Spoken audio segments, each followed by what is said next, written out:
Primeira coisa, tive uma dissertação com alguém muito próximo de mim durante as férias acerca de um tema que é Deus tem misericórdia de quem quer ter misericórdia. E estávamos sentados após uma refeição e ficámos por ali a conversar. Deus tem misericórdia, conversa para aqui, conversa para ali. E é a realidade que Deus tem misericórdia de quem quer ter misericórdia. Isto às vezes pode nos confundir e trazer algumas confusões, mas na verdade o Senhor é soberano. Ele é criador dos céus e da terra, de todas as coisas que os nossos olhos contemplam do universo. É Ele o fazedor, é Ele o mentor, é Ele o pensador de todas estas coisas e foi Ele quem, digamos assim, criou todas estas coisas. Por isso, vamos começar a ler em Romanos, capítulo 9, verso 13. Se bem que Deus tem misericórdia de quem quer ter misericórdia, não é este o tema. Não é este o tema, isto é só uma introdução. Como está escrito, amei a Jacó, eu volto um bocadinho atrás outra vez, porque só quero salientar que Deus é soberano e tudo aquilo que te acontece a ti, que me acontece a mim, que acontece à tua volta, que acontece aos teus familiares, que acontece às pessoas que tu conheces, que acontece às pessoas que tu desconheces, mas que vês na televisão, que acontece. Deus é soberano sobre todas essas coisas e Deus não é injusto. Deus não é injusto. E tudo tem um propósito debaixo dos céus. O próprio Deus disse. Tudo tem um propósito debaixo dos céus, só que, de acordo àquilo que agora vamos começar a tentar explanar na palavra de Deus, muitas vezes na nossa vida estamos distraídos e Deus quer que não andemos tão distraídos para poder entender que afinal não há tanta injustiça da parte de Deus. Afinal que os injustos provavelmente somos nós. Porque não buscamos, não o procuramos suficientemente, nem em qualidade, nem em quantidade, para poder entender qual é o propósito que Ele tem para esta geração. E quem é esta geração? Tu podes dizer, são os meus filhos. Não, esta geração é todo aquele que está a respirar no dia de hoje. Pertence a esta geração. Tu que tens 90 anos, pertences a esta geração. Tu que tens 7, 8, 10, 11 anos, também pertences a esta geração. Porque é o tempo que Deus nos está a dar a oportunidade para poder viver e poder, entretanto, fazer a sua obra. Mas vamos então começar na mensagem e agora sim, daqui a bocadinho podemos pôr o título. Romanos 9,13 diz, como está escrito, amei a Jacó, porém me aborreci de Esaú. Que diremos, pois, há injustiça da parte de Deus? É a primeira coisa que normalmente nós pensamos é perguntar, há alguma injustiça nisto? Não, deve haver aqui injustiça. De modo nenhum, dizia o apóstolo aos romanos. Pois ele diz a Moisés, terei misericórdia de quem me aprover ter misericórdia e compadecer-me-ei de quem me aprover ter compaixão. Assim, pois, não depende de quem quer ou de quem corre, mas de usar Deus a sua misericórdia. Não depende de tu quereres correr muito, de fazer muito, mas depende da misericórdia de Deus sobre a tua vida. Sim, que é importante que tu busques a Deus para que a misericórdia de Deus venha sobre a tua vida. Sim, mas Ele tem misericórdia de quem Ele quer ter misericórdia. Porque Ele é soberano. Assim, porque a Escritura diz, verso 17,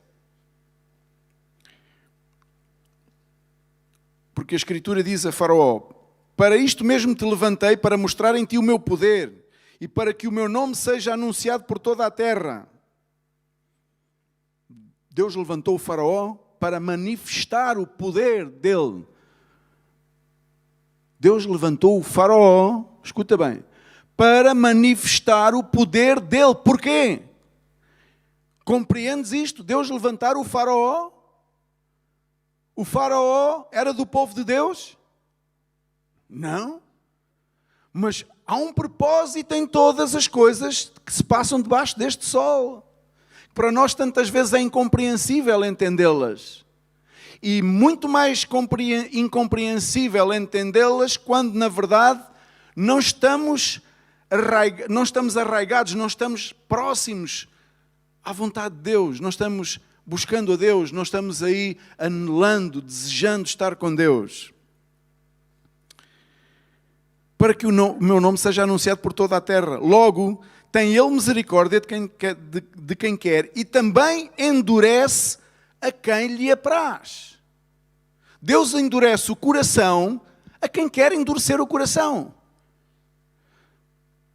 Muitas vezes a gente, no decurso da nossa vida, diz: porquê é que esta pessoa tem o coração tão duro?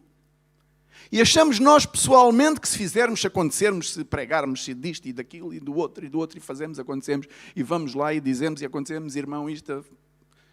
E aquele coração continua duro. Já pensaste que Deus endureceu, se foi Deus que endureceu aquele coração? Porque diz a palavra de Deus que Ele, se Ele quiser, endurece aquele coração. E quando Deus endurece um coração, quem é que o vai amolecer?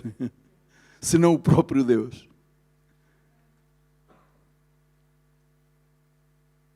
Eu creio que isto é incrível e temos que pensar nestas coisas. Tu, porém, me dirás: de que se queixa ele ainda, pois quem jamais resistiu à sua vontade? Quem és tu, ó homem, para discutires com Deus? Porventura pode o objeto perguntar a quem o fez: por que me fizestes assim? Ou não tem o oleiro direito sobre a massa para do mesmo barro fazer o vaso para honra e outro para desonra? Que diremos, pois, se Deus, querendo mostrar a sua ira e dar a conhecer o seu poder, suportou com muita longanimidade os vasos da ira preparados para a perdição, a fim de que também desse a conhecer as riquezas da sua glória em vasos de misericórdia para a glória que preparou de antemão. Vasos de glória e vasos de desonra. Suportou uns para que se manifestasse a sua glória através dos outros. Parece uma coisa injusta. Uns tiveram que ser considerados de desonra para que outros fossem considerados de honra. Agora a cada um de nós compete-nos pensar: quem sou eu? Como alguém ainda aqui pregava ou tinha o tema que dizia: quem sou eu? Sou um vaso de honra que manifesta a glória de Deus, ou sou um vaso de desonra? Quem sou eu? Não na igreja, não na comunidade, mas no reino de Deus. Porque não está aqui em causa a comunidade, não está aqui em causa a igreja. Em primeiro lugar está em causa o reino de Deus, porque daí provêm todas as outras coisas. A tua atitude no reino de Deus não depende do ministério da igreja, mas aquilo que tu és no ministério e na igreja, na tua casa, depende de quem tu és no reino de Deus. E isso é muito importante.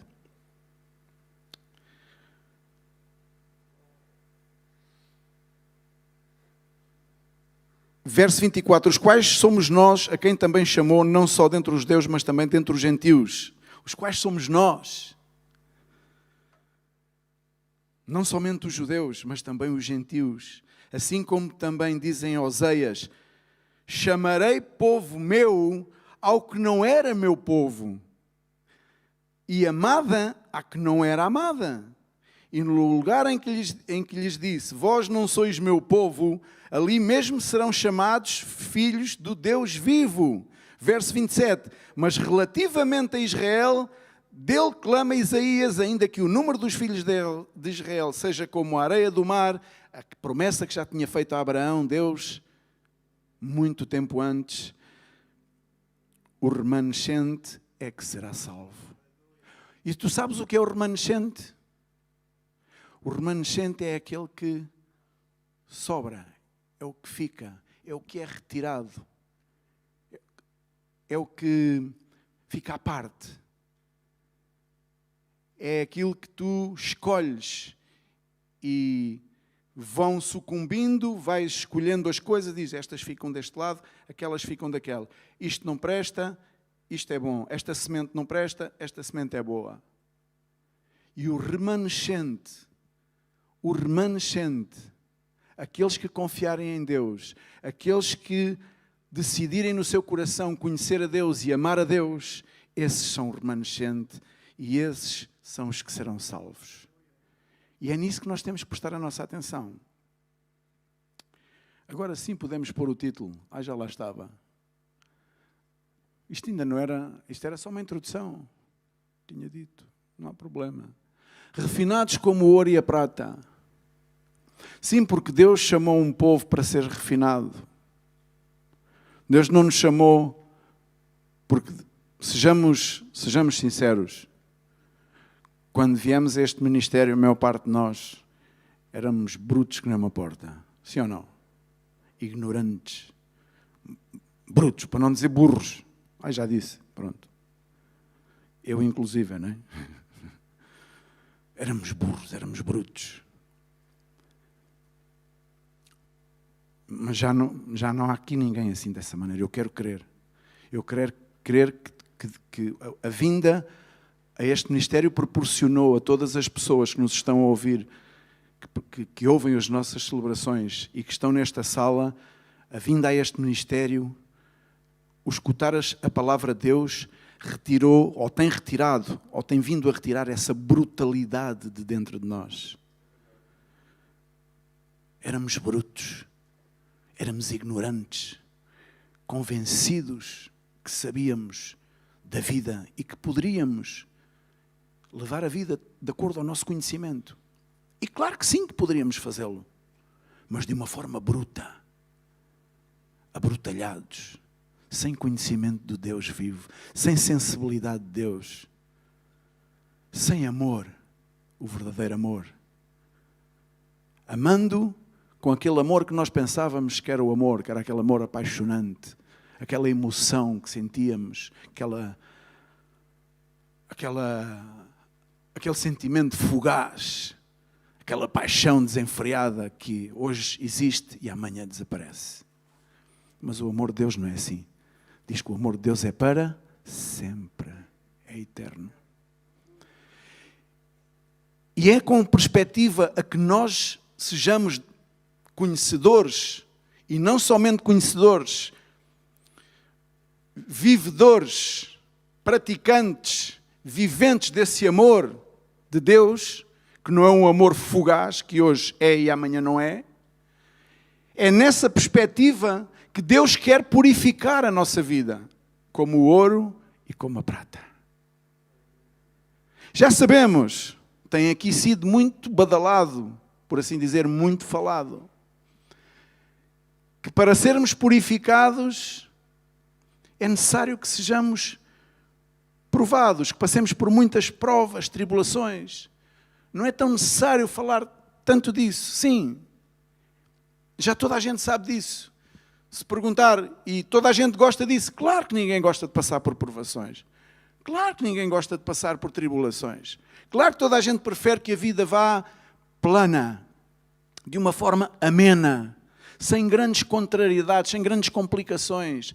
Todos nós trabalhamos no dia-a-dia ou fazemos as coisas no dia-a-dia para evitar problemas. Eu tenho uma máxima que é: os problemas não se resolvem. Os problemas, quem é que sabe? Como? Evitam-se. Os problemas não se resolvem. Evitam-se. É uma máxima que eu tenho há muito tempo. Mas essa máxima não faz bem parte dos planos de Deus. Porque a Bíblia diz que necessário é que eu passe por problemas. Então eu tenho que entender que o mais importante é aquilo que Deus me quer ensinar. Que é necessário que eu passe por problemas. Então, na minha humanidade, como ser humano, se calhar, na minha carnalidade, na minha consciência humana, eu tento evitar os problemas. E muitas vezes de forma errada, porque ao evitar os problemas, estou a evitar que a purificação, como o ouro e a prata, venham à minha vida. Mas ela é tão importante e tão necessária que se ela não acontecer, eu passei toda uma vida congregado, filiado numa igreja, numa congregação, filiado numa associação denominada de cristã, e passei toda a minha vida bruto, que nem uma porta, como nós costumamos dizer. Bruto, que nem uma porta. Desentendido. Reagindo sempre da mesma maneira. Falando sempre a mesma coisa. Olhando e perspectivando a vida sempre da mesma perspectiva. Sempre tendo os mesmos objetivos. Nunca sendo capaz de virar nem para a direita nem para a esquerda. Sim, porque Deus em muitos cruzamentos nos diz, olha que agora não é em frente, agora é para a direita. Mas nós na nossa brutalidade, na nossa insensibilidade, porque não permitimos que Deus purifique a nossa vida, como o ouro e a prata, então não temos sensibilidade de Deus. Então não estamos sensíveis. A brutalidade e a carnalidade continuam a predominar no nosso interior. Então, como teimosos que éramos, quando viemos ao reino de Deus, eu não digo ao ministério, eu não digo à igreja, eu digo ao reino de Deus, eu prefiro dizer, quando viemos à presença de Deus, quando viemos e começámos a escutar as primeiras vezes a palavra de Deus, e um dia aceitámos a Cristo, significa dizer, viemos ao reino de Deus. Quando viemos ao reino de Deus, quando Deus nos aceitou, nos chamou e nos aceitou, e nós o aceitámos, porque Ele já nos tinha escolhido previamente. A partir desse então, começámos a ter a oportunidade de ser menos brutos. Eu olho para mim hoje e tenho reações brutas. Sou um bruto. Glória a Deus, cada vez menos um bocadinho. Mas continuo a ser muito bruto. Pensa tu para ti. Pensa tu para ti nas tuas reações diariamente. Quantos anos levas a ouvir a palavra de Deus e a dizer amém na igreja, de acordo àquilo que a palavra de Deus diz? Quantas reações tu já alteraste na tua vida? Quantas formas de pensar já foram alteradas na tua vida pelo poder de Deus? Conta, pensa para ti, não respondas. Se nada está a acontecer, o que é que isso quer dizer? Quer dizer alguma coisa. Quer dizer que Deus não está a purificar a tua vida. Nada está a acontecer. Ou aquilo que está a acontecer, provavelmente, não é aquilo que Deus tem como plano e como propósito. Não sendo eu juiz, não querendo eu julgar a ninguém, julgando-me a mim próprio, em primeiro lugar, porque tenho que reconhecer a minha brutalidade, eu pergunto somente à igreja. Cada um analise-se a si mesmo. Quantas coisas na tua vida já se foram transformadas desde que tu chegaste ao reino de Deus? Desde que tu aceitaste a Cristo. Desde que tu te consideras uma pessoa salva. Desde que o Senhor veio à tua vida. Somos barro nas mãos de Deus. Amém? Somos barro. E Ele faz de nós aquilo que Ele quiser. Mentaliza-te isso, que é uma realidade tão certa como o sol se põe e nasce todos os dias. Ele faz de nós aquilo que Ele quiser. E como barro, somos moldáveis. Mas também, como barro, temos que saber que o Senhor nos vê como peças a ser purificadas, para sermos considerados vasos de honra para Ele.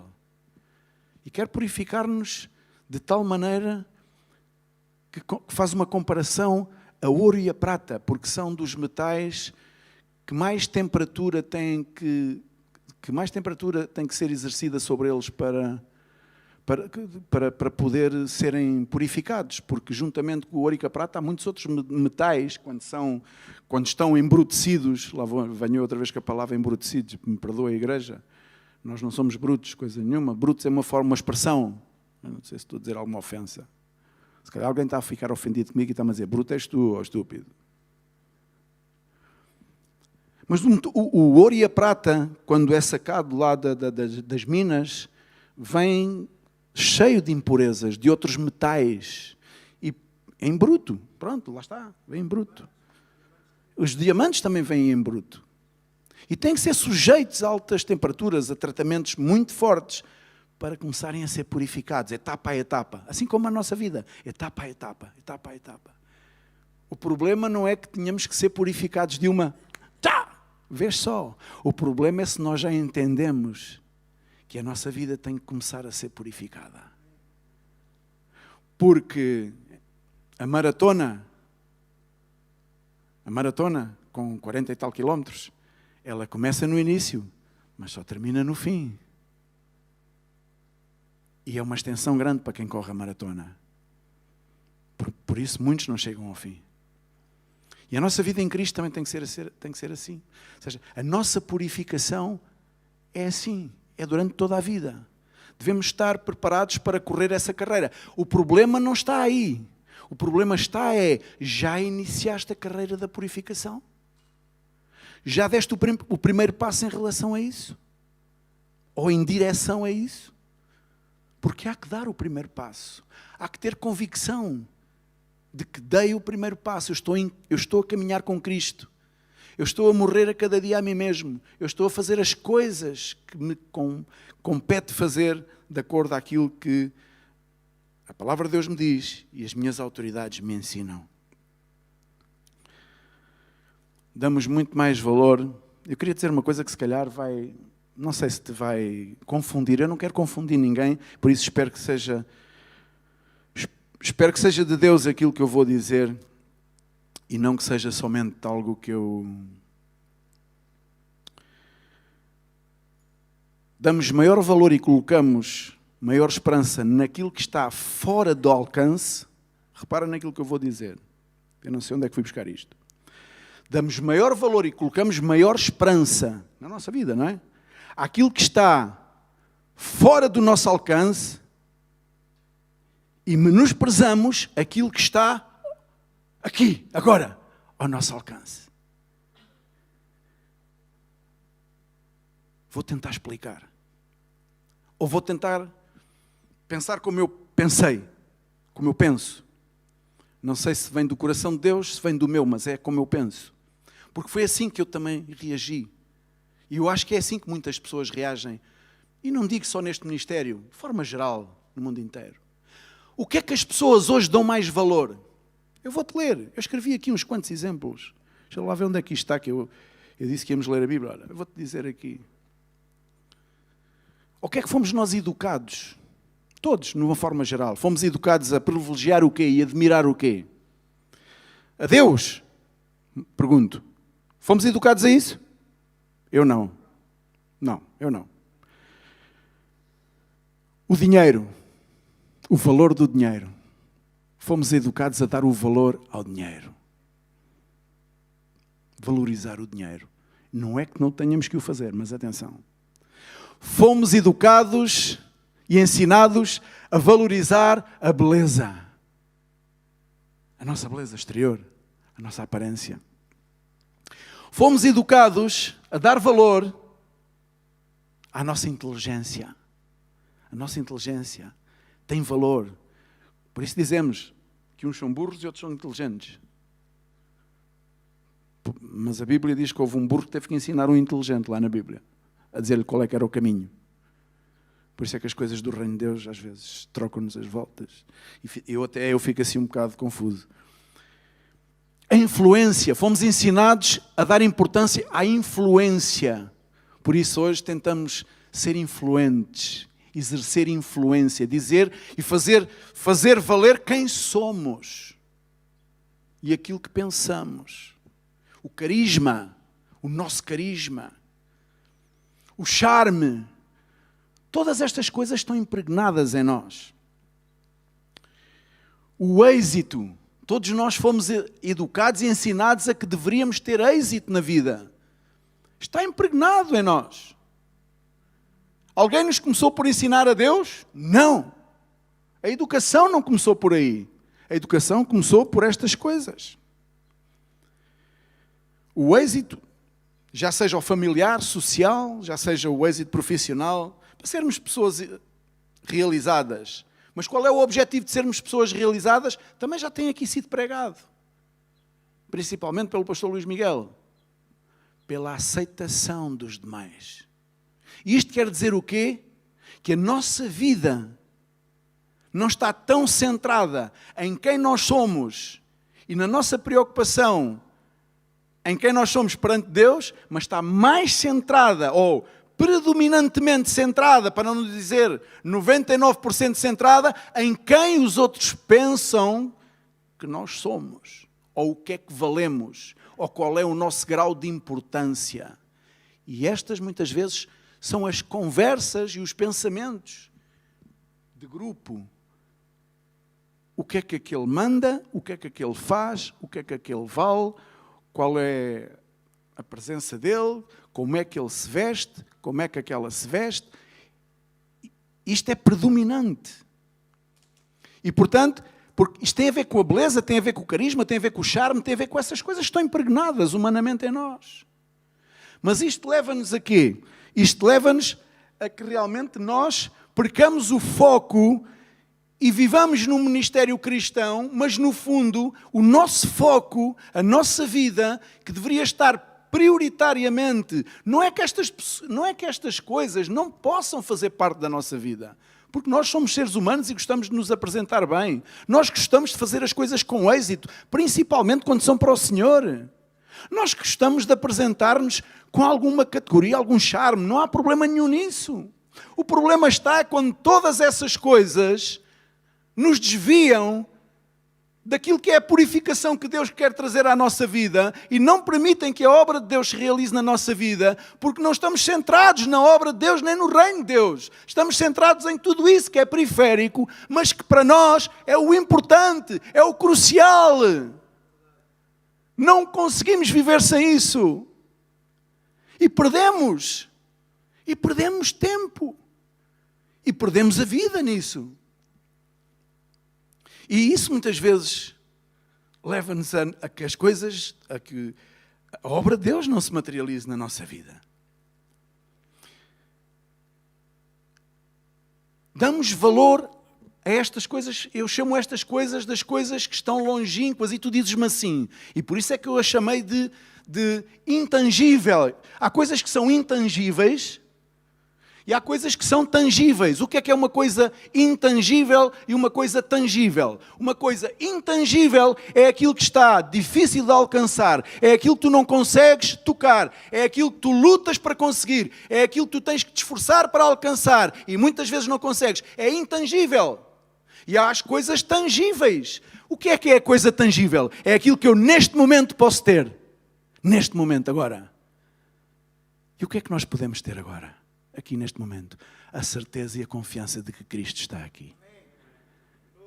E quem não pensa assim, está totalmente desfocado e fora de contexto.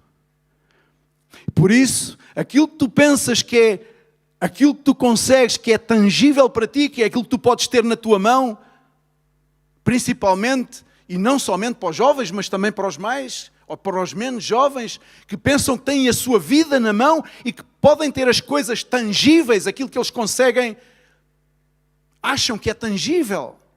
Tocar, agarrar, fazer acontecer. Não se deram ainda conta que essas coisas são as intangíveis. Porque terão que lutar por elas sem saber se as vão conseguir alcançar. Porquê? Porque lutam nas suas próprias forças. Lutam nas suas próprias forças. Eu gostaria de dar-te um exemplo. João 4,7. Nisto veio uma mulher samaritana tirar água e disse-lhe: Jesus, dá-me de beber. Toda a gente conhece a passagem da mulher samaritana. Jesus estava ali no tanque e chegou uma mulher para recolher água e Jesus disse à mulher, não era costume um homem dirigir-se à mulher, ainda para mais um judeu, a uma samaritana, e pedir-lhe de beber, não é? Já sabemos disso. Não vamos estar aqui a passar por cima disso. Porque diz que os discípulos tinham ido à cidade para comprar alimentos, então Jesus estava ali naquele tanque, então naquele poço, então disse a mulher samaritana: como tu, sendo judeu, pedes de beber a mim, que sou uma mulher samaritana? E replicou-lhe Jesus: se conheceras o dom de Deus, e quem é o que te pede, dá-me de beber, tu lhe pedirias e ele te daria água viva. Esta mulher não sabia o que era, ou tinha o que era tangível, aquilo que ela podia ter no momento, trocado com aquilo que ela não poderia ter, mas achava que podia. Vamos ver se eu não me confundo e não vos confundo a vocês. Jesus respondeu-lhe: se tu conhecesses o dom de Deus e quem é o que te pede, que era ele, que era Jesus, tu lhe pedirias, ou seja, tu me pedirias a mim, Jesus, estava Jesus a dizer-lhe, e ele te daria, eu te daria água viva. E respondeu-lhe ela ainda, não conhecendo, não sabendo, não discernindo o que era tangível e o que era intangível, o que era oportuno ter no momento e desoportuno porque não conseguia ter no momento, ela não conseguia ter essa percepção ainda. Respondeu-lhe ela: Senhor, tu não tens com que tirar a água, o poço é fundo, de onde depois tens a água viva? Ela não entendeu. E na igreja há muitas pessoas que ainda não entendem. Que se lhes anuncia a Jesus, mas preferem esperar nas coisas intangíveis, que para eles, para essas pessoas são tangíveis porque esperam nelas, e estão a menosprezar a Cristo, a Jesus, a palavra, a fé, uma coisa que é real, é momentânea, é agora. E aquela mulher estava a experimentar isso. E Jesus estava-lhe a dizer: se tu soubesses quem é que está a pedir-te água, tu lhe darias água neste momento. O problema é que tu não sabes, mulher. Tu não sabes quem é que te está a pedir. E muitas pessoas na igreja ainda não sabem quem é que está a chamá-los. Muitas pessoas na igreja estão ainda confusos. Porquê é que vêm à igreja? Porquê é que têm que estar aqui a ouvir um sermão? Porquê é que têm que estar a ouvir uma pessoa meia hora, uma hora a falar? Há muitas pessoas que não entendem. Esta mulher não entendia. E ela continuava a basear-se naquilo que era intangível, aquilo que não, na água natural. Ele estava-lhe a dizer: água viva, Deus, o Senhor que sou eu, dizia-lhe Jesus.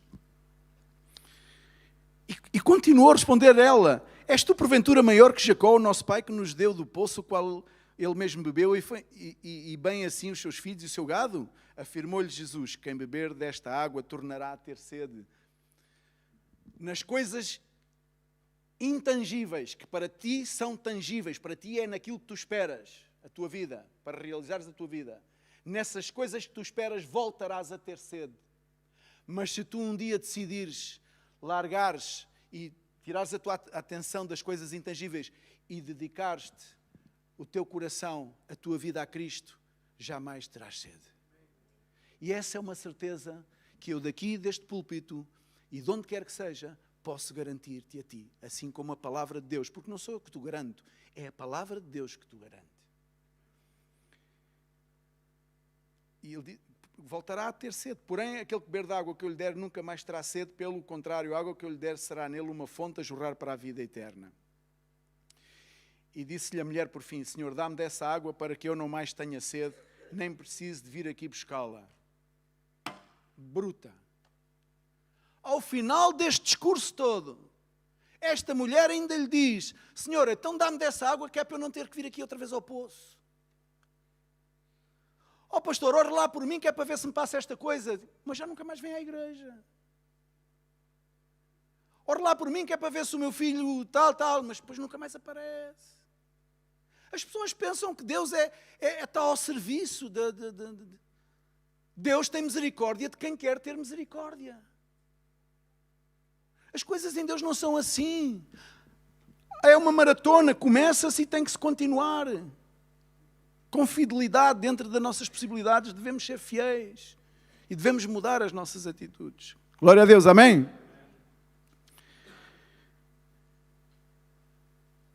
Outro exemplo, Lucas 24:13. Do tangível e do intangível. Daquilo que para ti é tangível, mas vais ter que lutar e a saber se vais conseguir para alcançar, e daquele que tu podes alcançar hoje mesmo, agora. Naquele mesmo dia, 2 deles estavam a caminho para uma aldeia chamada Emaús, distante de Jerusalém, 60 estádios. E iam conversando, sabemos esta passagem, Jesus havia ressuscitado e eles, iam 2 homens, 2 dos discípulos a caminhos de Emaús, e iam a conversar entre eles, não é? E aconteceu que conversavam e discutiam, o próprio Jesus se aproximou e ia com eles. O que era tangível, aquilo que era real ia com eles ali. Jesus ia com eles. E isso era uma realidade. Eles iam a falar das coisas irreais, porque eles não sabiam do que é que iam a falar. Eles iam a falar, e agora o que é que vai ser de nós? Então aquele que era o Messias, aquele que prometeu, aquele que disse que ao 3º dia ressuscitava, aquele que não sei o quê, as mulheres foram lá ao túmulo, ele não estava lá, mas onde é que ele está? Afinal, o que é que se passa? Eles estavam a falar sem critério, sem convicção. Mas as tais coisas intangíveis, mas ao lado deles estava aquilo que era palpável, que era tangível. Estava aquilo que era real. Então diz que Jesus se aproximou e ia com eles. Verso 6. Os seus olhos, porém, estavam como que impedidos de o reconhecer. Então lhes perguntou Jesus: que é isso que vos preocupa e de que ides tratando à medida que caminhais? E eles pararam entristecidos. Toda a pessoa que busca aquilo que pensa que é tangível, mas que é intangível, a dado tempo do percurso, normalmente entristece. Quantas pessoas já não conhecemos assim?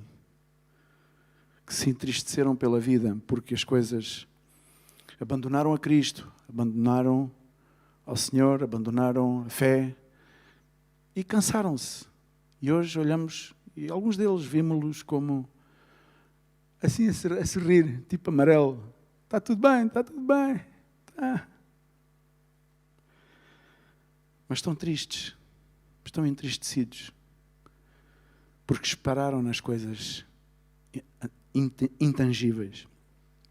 Até a mim me custa dizer esta palavra. Mas aquilo que é tangível é Cristo, porque está mesmo e está sempre disponível para nós, ao nosso lado.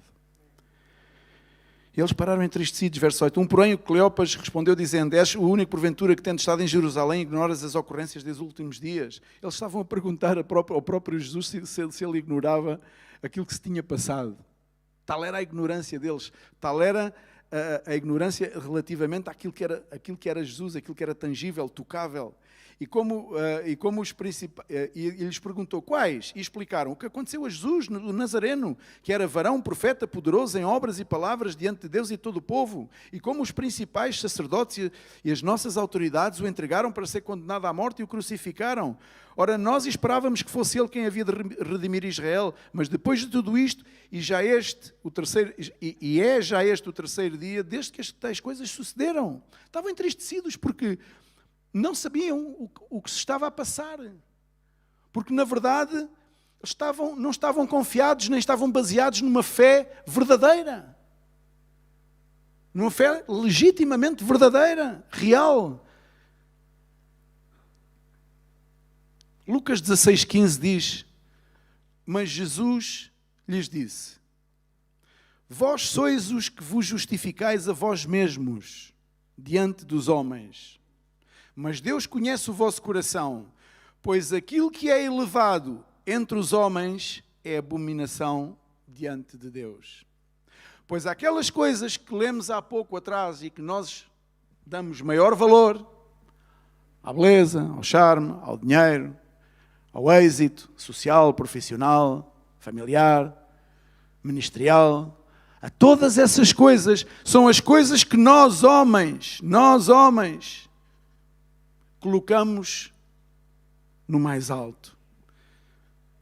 São aquelas com que nós nos justificamos. Mas como Deus conhece o nosso coração, diz: pois aquilo que é elevado entre os homens é abominação diante de Deus. E isto por o simples facto de que essas coisas ocupam a prioridade de Deus na nossa vida. E esse é o grande problema. E na procura de atingir esses objetivos, priorizando-os pelo caminho, vamos deixando para trás a oportunidade de ser abençoados e refinados como ouro. Perdemos a oportunidade de ser refinados como ouro puro. Mas maior erro não poderíamos cometer, porque estamos a priorizar e a desvalorizar e a desviar-nos do chamado de Deus à nossa vida. E a perder, quem sabe, a oportunidade de uma vida. Mas Deus não desiste e quer refinar-nos. Quer refinar os jovens, quer refinar os menos jovens, quer refinar os mais velhos, porque todos estamos num processo, todos estamos num processo. Não sei cada um em que patamar, em que parte da refinaria. Eu agora tive uns dias em Sines e ali há umas quantas refinarias. Portanto, venho ali da parte das refinarias. Se calhar foi aí que me inspirei pela refinaria. E as refinarias fazem um trabalho tremendo. Do grude, que tanto pode sair debaixo do mar como debaixo da terra, mas sai sempre debaixo da terra, apesar de ser debaixo do mar também. Do grude, que é uma coisa bruta, sai o puro, ou a pura gasolina e gasóleo que faz com que, enfim, até os aviões voem, para dizer alguma coisa. Portanto, as refinarias são importantes e o refinamento de Deus na nossa vida é essencial. Mas para isso nós temos que estar disponíveis a que Deus faça essa obra. Porque senão, seremos alguém, enfim, que continuaremos cá, mas olha, seremos de acordo àquilo que diz a palavra de Deus, seremos pessoas que trabalharemos, daremos valor àquelas coisas que lemos, à beleza, ao charme, ao dinheiro, à posição social, a isto, ao exterior, mas despriorizaremos aquilo que são os frutos, que é isso que é o mais importante. Daremos mais importância aos dons. E os dons, todas as pessoas têm. Os que vêm à igreja e aqueles que nunca ouviram falar numa igreja. Há pessoas que nunca ouviram falar numa igreja, há pessoas que nunca ouviram falar no nome de Jesus Cristo e têm dons. Porque todos nascem com dons. Amém? Todo homem nasce com dons. E há pessoas que, quiçá hoje, nos confins da terra, que nunca a palavra de Jesus chegou à sua vida. Não conhecem a palavra. Ouviram falar de se calhar de Jesus, mas não conhecem a palavra. Mas têm dons.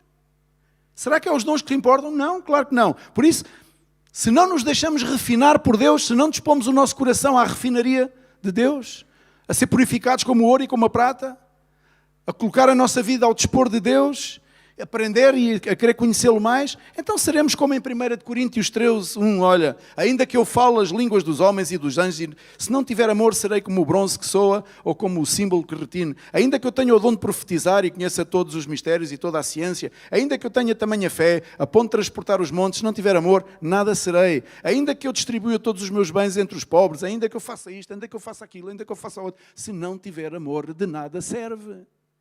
E porquê o amor? Porque é o principal dom, porque depois desse advêm todos os outros. E esta é uma lacuna na nossa vida. O amor ágape, o amor de Deus na nossa vida. É esse que é importante.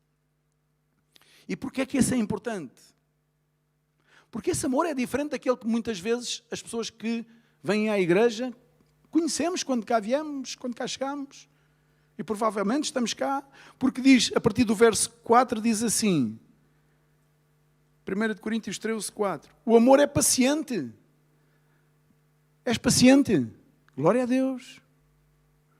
Mas espera aí, o amor é benigno. Tu és uma pessoa benigna? Tu tentas sempre disseminar o bem? Ou, de vez em quando, sabes que estás a fazer mal a alguém e não te importas tanto assim com isso? O amor não arde em ciúmes. És ciumento? És ciumenta? O amor não se ufana. O amor não se ensoberbece. Não se conduz inconvenientemente. Não procura os seus interesses. Não se exaspera. Não se ressente do mal. Não se alegra com a injustiça. Mas regozija-se com a verdade. Então porquê é que mentimos? É porque temos ausência desse tipo de amor na nossa vida. E porquê é que temos ausência desse tipo de amor na nossa vida? Porque esse fruto não existe na nossa vida. E porquê é que não existe esse fruto na nossa vida? Porque não estamos a ser purificados. então somos como aquele pedaço de ferro que ressona como o ferro. Bates lá com o ferro contra o ferro, ele faz... Não é ressona, é ressoa, não é? Ressonar é outra coisa. Ressonar diz a minha mulher que faço eu. Pronto. Ressoa. É como um metal. É. Que efeito é que isso faz? Diz que tudo suporta. O amor jamais acaba. Mas havendo todas as coisas, ele jamais acaba. Quando somos refinados, então manifestamos os frutos do Espírito Santo. E isso é o mais importante. Por isso, eu quero te convidar nesta manhã a que tu disponhas o teu coração a que Deus possa refinar a tua vida. Não permitas que o tempo passe por ti ou que tu passes pelo tempo sem que o teu coração seja refinado. Sem que Deus faça uma obra de refinação na tua vida. Não penses que já sabes tudo ou que já sabes muita coisa. Podem subir os do louvor, por favor. Não penses que sabes tudo ou que sabes muita coisa.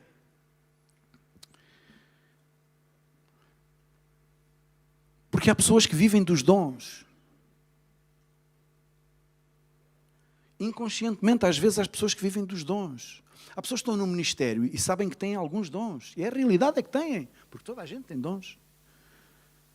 Há pessoas que têm dons a fazer trabalhos manuais, pessoas que têm dons a pensar, a arquitetar, a planejar. Há pessoas que têm dons, pois, a estragar. Isso não é um dom, desculpem. Mas toda a gente tem dons. A realidade é que se procurarmos, até a pessoa que aparentemente mais bruta tem dons. Mas será que é os dons que é o mais importante? Tu repara, um exemplo. Uma árvore, na primavera, quando é que a árvore é mais bonita? Quando está toda flor. Mas tu comes as flores da árvore. Mas que bonita a primavera, que as árvores estão floridas, os passarinhos cantam. Mas que bonita a primavera, que tudo parece tão belo. Tal qual nós, quando queremos encobrir a nossa podridão e o vazio, usamos das flores, usamos dos dons, porque as flores das árvores representam os dons. Mas quando as flores caem, o que é que brota? O fruto. E é aí que tu te vais alimentar. Então não é tanto importante os dons. Têm o seu lugar, são importantes, mas o mais importante no reino de Deus, na tua vida, é os frutos que tu podes manifestar para o Senhor. Mas esses frutos, cujo principal é o amor, e daí advêm todos os outros, só serão aperfeiçoados na tua vida quando tu dispuseres o teu coração a ser refinado, a ser purificado, como o ouro e a prata. E não precisamos dizer que sempre terás que passar por provas e tribulações. Porque nem queres chegar aí, somente te rogo nesta manhã em que tu penses que aquilo que tu achas que é tangível na tua vida, que aqueles que são os teus planos futuros ou presentes para a tua vida, que é aquilo que tu achas que é tangível, cuidado, não vai ser que isso seja aquilo que é intangível. E que vais ter que lutar, e que vais ter que percorrer, e que vais ter que saltar, e que vais ter que cansar-te, e que vais ter que zangar-te, e que vais ter que fazer e acontecer, e ao final chegas ao final e não conseguiste. E tens que recomeçar tudo de novo, frustrado. Não troques isso por aquilo que é realmente tangível, que é a palavra de Deus, que está sempre ao teu lado, sempre à tua mercê. Levanta-te daí de onde estás. Peço-te.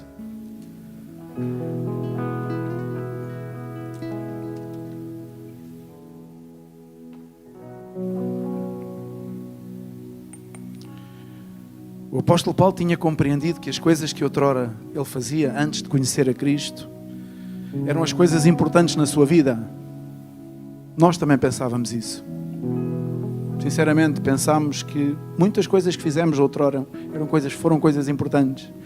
Mas ele acaba por dizer, eu fiz isto, eu fiz aquilo, eu fiz o outro. E naquela altura, tudo aquilo que eu fiz era reconhecido. Tudo aquilo que eu fazia, batiam-me palmas. Tudo aquilo que eu fazia era bem feito. Com algumas asneiras. Mas eu fiz coisas boas, dizia o apóstolo. E toda a gente me reconhecia. Tanto é que ele era um homem reconhecido. Mas agora, depois de conhecer a Cristo, ele entendeu que todas essas coisas eram lixo. Como é que é possível? Tu consideras que o teu passado antes de Cristo é lixo? Quantos consideram isso? Não metas a mão no ar só porque eu estou a meter. Olha, eu não vou meter. Tu consideras que o teu passado antes de Cristo é lixo? Se tu consideras, mete a mão no ar. Não é porque eu não meto, eu só não meto porque quando eu meto parece que fazem como eu faço. Não. Eu estou a perguntar a vocês. Se tu achas que o teu passado, depois que conheceste a Cristo, é lixo, então, nesta manhã, faz um voto diante do Senhor, nesta manhã. Faz-lhe um voto nesta manhã de renovar a tua vida, de colocar o teu coração diante dele para que ele possa purificar. A palavra é purificar, como o ouro e como a prata. Que a presença de Deus venha de tal maneira à tua vida que tu possas ser purificado de tudo aquilo que está a estorvar, que o plano de Deus, que o reino de Deus se estenda em ti e através de ti. É a palavra de Deus que tem poder. E o apóstolo Paulo dizia, tudo aquilo que eu fazia, hoje eu entendo que era lixo. Os homens agradeciam-me, os homens engrandeciam-me, os homens batiam palmas por tudo aquilo que eu fazia e eu achava que era o maior. Mas hoje eu sei que afinal não passo de um simples e mero pecador e que se estou aqui onde estou é por pura graça de Deus. E se tu hoje te consideras que estás aqui por pura e mera graça de Deus, inclina o teu rosto porque vamos orar e dizer-lhe, Pai, reconhecemos que Tu és soberano, que Tu és o Senhor e que a Tua graça sempre abundante é aquilo que nos tem sustentado. Há tantas e tantas coisas que nós gostaríamos de te dizer, de pedir, sei lá, Senhor, mas há sempre algo dentro de nós que estorva, Senhor. Então nós queremos apresentar as nossas vidas diante de Ti, Senhor, para que Tu possas purificar-nos como o ouro e como a prata, Senhor, e podermos ser, Senhor, reconhecidos e conhecidos por Ti, tal qual, Senhor, como Tu esperas que sejamos, como de honra para Ti, Senhor. Porque Tu dizes na Tua palavra que há vasos para honra e vasos para desonra. E a manifestação da Tua graça, da Tua glória está aqui neste lugar pelas pessoas que Tu trouxestes e que Tu tens trazido a este ministério, Senhor. Muitas vezes não damos o verdadeiro valor, Senhor, a importância verdadeira, Senhor, ao grande milagre que Tu tens operado na vida de cada um de nós, Senhor. Por isso, nesta manhã, Jesus, eu rogo-te que Tu, por meio do Teu Espírito Santo, Senhor, nos convenças a todos, Senhor. Nos convenças, Senhor, que a nossa consciência seja tocada pelo Teu Espírito e revejamos a nossa vida, Senhor, conscientemente, Senhor, com os pés bem assentes nesta terra, Senhor. E nos coloquemos diante de Ti a cada manhã, Senhor, reconhecendo, Senhor, que Tu és o Deus de toda a eternidade, Senhor, e que vivemos e prosseguimos vivendo, porque a Tua graça ainda não nos desamparou, a Tua misericórdia continua a ser renovada a cada manhã pelas nossas vidas. Purifica, Senhor, a vida de todos aqueles que nesta manhã concordam com esta oração, para a honra e para a glória do Teu nome, no nome de Jesus. Amém, amém, glória a Deus, glória a Deus. Glória a Deus.